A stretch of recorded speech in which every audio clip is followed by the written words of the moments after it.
আমি আমার সিনেমা নিয়ে বলতে পারবো না, আমার সিনেমা নিয়ে তাণ্ডব কিছু একটা আসবে। তো যখন ঘোষণা দেবো তখন ঝড় শুরু হবে। তারপর তো ঘোষণা দিচ্ছি না, যতদিন ঘোষণা দিচ্ছি না ততদিন আসলে কিছু বলতে পারবো না।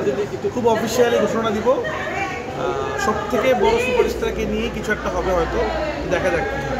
কোরবানিতে বরাবরই আমার সিনেমা আসে, গত 3 বছর ধরেই এটা ছিল। সেটা পরাণেও কোরবানি দিয়েছিল, সুরঙ্গ কোরবানি, তুফান কোরবানি। তো কোরবানিটা আসলে আমি আমার নিজেরই মনে হয় আমার কাছে। তো নেক্সট কোরবানিতে ইনশাল্লাহ আমার সিনেমা আসছে, প্রস্তুতি নিচ্ছি। যেহেতু আমি একটু সিনেমার মতো বানাতে চাই, কিন্তু সময় লাগে আমার সিনেমা বানাতে। তো তার নামে ঘোষণা করতে তাড়াতাড়ি অফিসিয়ালি দিব। অলরেডি আমরা জানিয়ে দিয়েছি আমাদের প্রোডাকশন হাউস থেকে তার নামে একটা সিনেমা আমরা করছি কোরবানিদের জন্য, এবং কাজ চলছে।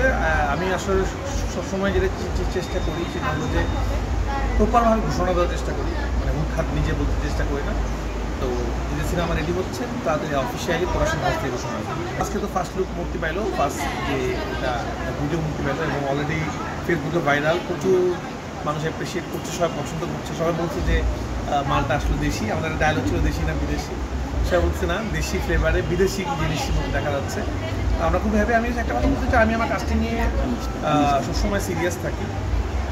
বিষয়টা এরকম না যে আমি অনেকদিন তো আমাকে সবাই কাজ করেছি, তোমাও কাজ করছি সামনে। তোমার একজন ভালো অভিনেত্রী, আমি একজন ডিরেক্টর। যেই কাজের সাথে অন্য কোনো হবে সেই কাজে তো আমার পারফেক্ট, সেই কাজে অবশ্যই আমার কাজ করবে। যে কাজে মনে হয় অন্য কেউ পারফেক্ট, সেই কাজে অন্য কেউ।